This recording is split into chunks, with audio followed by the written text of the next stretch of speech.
Assalamualaikum warahmatullahi wabarakatuh, dan salam sejahtera untuk kalian yang selalu setia mendengarkan cerita kami. Jangan lupa tuliskan harapan dan keinginan kalian di kolom komentar ya. Semoga apapun yang kalian impikan segera terkabul. Buat kalian yang belum subscribe, yuk klik tombol subscribe sekarang juga, agar kami lebih semangat berbagi kisah yang inspiratif, unik, dan menarik buat kalian semua. Nah, di video kali ini kita akan membahas sejarah perayaan Tahun Baru dan pandangan agama Islam terhadap perayaan Tahun Baru agama lain. Yuk langsung saja kita mulai. Tahun Baru, sebuah momen yang selalu ditunggu-tunggu, menandai akhir dari satu tahun penuh cerita dan awal dari lembaran baru. Di Indonesia, seperti banyak negara lain, Tahun Baru jatuh pada tanggal 1 Januari, mengikuti kalender Gregorian. Biasanya, malam Tahun Baru dipenuhi dengan kebahagiaan berkumpul bersama keluarga, sahabat, atau orang-orang tercinta. Namun, di tengah kemeriahan ini muncul sebuah pertanyaan yang penting bagi umat Islam. Bagaimana sebenarnya hukum merayakan Tahun Baru Masehi dalam pandangan Islam? Bolehkah kita ikut serta atau justru sebaliknya? Terdapat beberapa versi mengenai sejarah perayaan Tahun Baru. Untuk golongan yang memperbolehkan, meyakini bahwa menurut kebiasaan orang Romawi, Tahun Baru dimulai pada abad keempat Masehi, dan yang lain mengatakan bahwa itu hanya masalah pola matahari dan bulan, dan tidak ada hubungannya dengan agama apapun. Adapun bagi mereka yang tidak boleh merayakan Tahun Baru, mereka percaya bahwa sejarah merayakan Tahun Baru sangat erat kaitannya dengan kelahiran Yesus atau Isa Al-Masih yang dianggap sebagai Tuhan atau anak Tuhan. Jika ditelaah, Tahun Masehi erat kaitannya dengan agama Kristen, dan Masehi adalah nama lain dari Isa Al-Masih.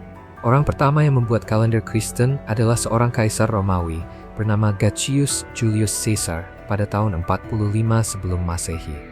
Kemudian seorang pendeta Kristen bernama Dionysius memanfaatkan kalender penemuan Julius Caesar untuk diadopsi sebagai kalender berdasarkan tahun kelahiran Yesus Kristus. Sedangkan pada masa Romawi, perayaan Tahun Baru ialah sebagai penghormatan kepada dewa yang digambarkan berwajah dua, yakni Dewa Janus.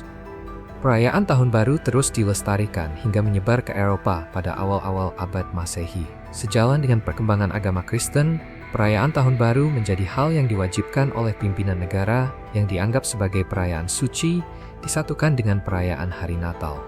Ini yang asal mula muncul ucapan Merry Christmas and Happy New Year.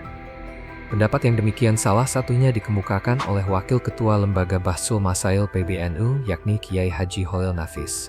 Perayaan Tahun Baru tersebut bukan milik umat Islam. Beliau menjelaskan, Tahun Baru Masehi adalah tahun umat Kristiani yang menghitung awal tahun dari kelahiran Nabi Isa atau Yesus. Oleh karena itu, tidak ada hubungan dan kepentingan umat Islam dengan pergantian tahun yang dimulai pukul 12.00 pada tanggal 31 Desember itu. Jadi, umat Islam tidak baik dan tidak perlu merayakan apapun berkenaan dengan pergantian tahun. Jika pergantian tahun Masehi berkenaan dengan mengisi liburan kerja dan sekolah, maka isilah dengan hal-hal yang positif. Kita sepakat bahwa perayaan Tahun Baru bukanlah tradisi Islam. Bahkan perayaan ini datang dari mereka yang kebetulan tidak beriman kepada Allah atau orang kafir. Sebagaimana dijelaskan dalam pembahasan sejarah, malam Tahun Baru merupakan pesta yang dirayakan oleh bangsa Romawi warisan masa lalu. Mereka, bangsa Romawi, mendedikasikan hari istimewa ini untuk dewa bernama Janus, dewa pintu, gerbang, dan permulaan. Janus adalah dewa dengan dua wajah, satu melihat ke depan dan yang lainnya melihat ke belakang, sebagai filosofi masa depan dan masa lalu, seperti pergantian tahun. Kendati demikian, larangan Nabi terhadap perayaan yang di luar dari ajaran Islam sangat jelas.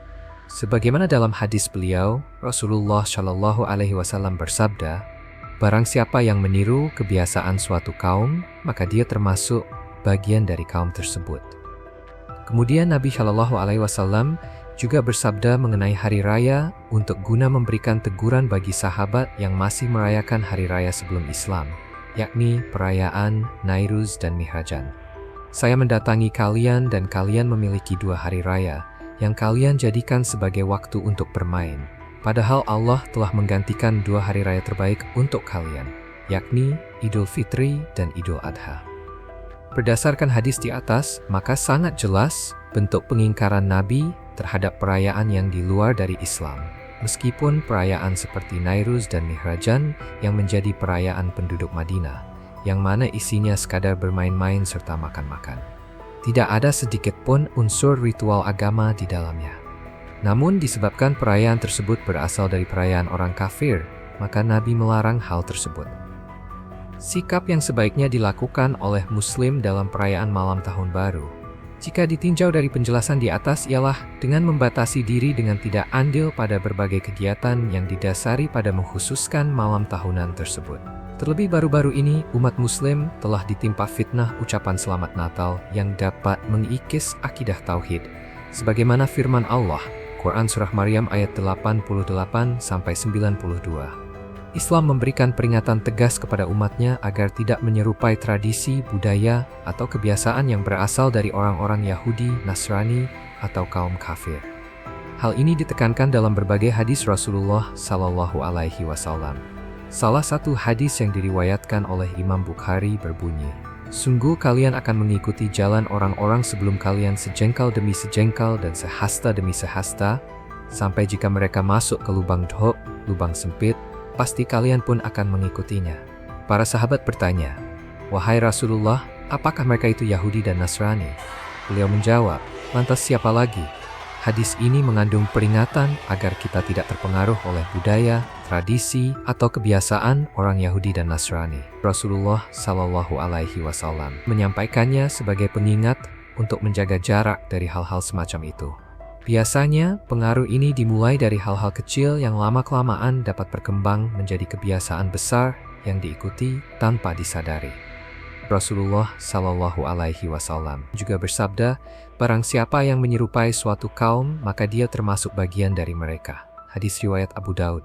Dalam hadis tersebut juga berisi peringatan agar kita tidak meniru perilaku orang-orang yang tidak benar. Sebaliknya, ini menjadi motivasi untuk meneladani orang-orang baik, seperti orang soleh dan para ulama, serta para wali Allah. Lalu, bagaimana pandangan ulama tentang hukum merayakan tahun baru yang berasal dari agama lain? Dalam kitab Al-Amru bil Ittiba'ah wa Nahyu anil Ibtida, karya Imam Jalaluddin As-Suyuti, yang merupakan ulama terkenal dan karyanya sangat dikenal di kalangan pelajar, terutama di Indonesia. Kitab-kitab beliau banyak diajarkan di berbagai pondok pesantren. Dalam kitabnya, beliau menyatakan bahwa merayakan hari-hari besar orang Yahudi atau Nasrani, kaum kafir, atau budaya dari bangsa-bangsa sebelum Islam, termasuk orang-orang pedalaman yang tersesat. Dalam hal ini, perayaan Tahun Baru tanggal 1 Januari merupakan bid'ah atau tidak baik, dan termasuk kemungkaran. Oleh karena itu, umat Muslim tidak seharusnya meniru atau menyetujui hal-hal semacam itu. Pendapat ini didasarkan pada firman Allah yang ditujukan kepada Nabi-Nya. "Kemudian kami jadikan kamu berada di atas suatu syariat peraturan dari urusan agama itu, maka ikutilah syariat itu, dan jangan kamu ikuti hawa nafsu orang-orang yang tidak mengetahui. Sesungguhnya mereka sekali-kali tidak akan dapat menolak dari kamu sedikit pun dari siksaan Allah. Dan sesungguhnya orang-orang zalim itu sebagian mereka menjadi penolong bagi sebagian yang lain, dan Allah adalah pelindung orang-orang yang bertakwa." Quran Surah Al-Jathiyah ayat 18-19. Rasulullah Shallallahu Alaihi Wasallam dilarang mengikuti keinginan orang-orang yang tidak berlandaskan ilmu. Artinya, keinginan yang didasarkan pada kebodohan dan hawa nafsu adalah bentuk kebatilan. Oleh karena itu, seorang yang berilmu tidak seharusnya mengikuti tindakan orang-orang yang tidak memiliki pengetahuan dan hanya bertindak berdasarkan hawa nafsunya. Di dalam surah Al-Baqarah ayat 145, Allah juga menegaskan yang artinya, "Dan sesungguhnya, jika kamu mengikuti keinginan mereka setelah datang ilmu kepadamu, sesungguhnya kamu kalau begitu termasuk golongan orang-orang yang zalim." Menurut Imam As-Suyuti dalam tafsirnya terhadap ayat tersebut, dalam kitabnya Al-Amru bil Ittiba wa Nahyu anil Ibtida, halaman 50-51, jika Rasulullah Shallallahu Alaihi Wasallam yang merupakan Nabi pilihan Allah dilarang untuk menyetujui perilaku orang-orang bodoh atau kafir, apalagi mengikuti tradisi mereka yang bertentangan dengan ajaran Allah dan Rasul-Nya, maka bagaimana dengan umatnya? Hal ini termasuk larangan untuk mengikuti hal-hal yang menjadi kekhususan agama mereka atau komponen penting dari tradisi mereka. Artinya, jika Rasulullah saja diperingatkan dan diancam dengan konsekuensi dari Allah karena mengikuti kemauan mereka, tentu larangan ini berlaku lebih tegas bagi umat Islam. Oleh karena itu, perayaan Tahun Baru 1 Januari yang merupakan bagian dari tradisi agama lain harus dihindari, karena termasuk dalam kekhususan agama mereka. Inilah prinsip yang harus kita pegang teguh. Kesimpulannya, merayakan Tahun Baru 1 Januari merupakan bagian dari tradisi agama lain, sehingga tidak selaras dengan ajaran Islam. Sebagai umat Muslim, kita diperintahkan untuk memegang teguh syariat Islam, menjauhi tradisi yang bertentangan dengan ajaran Rasulullah SAW, dan menjaga identitas keislaman kita. Semoga kita semua senantiasa diberikan hidayah dan kekuatan untuk menjalankan agama dengan benar, serta terhindar dari hal-hal yang tidak diridhai oleh Allah Subhanahu wa Ta'ala. Amin ya Rabbal Alamin. Terima kasih sudah menonton video kami. Jangan lupa bagikan pendapat kalian di kolom komentar ya. Dan buat kalian yang belum subscribe, jangan ragu untuk klik tombol subscribe dan aktifkan lonceng notifikasi agar tidak ketinggalan kisah menarik lainnya. Kami akan terus berbagi cerita-cerita inspiratif dan penuh hikmah untuk menemani hari-hari kalian. Sampai jumpa di video berikutnya. Wassalamualaikum warahmatullahi wabarakatuh.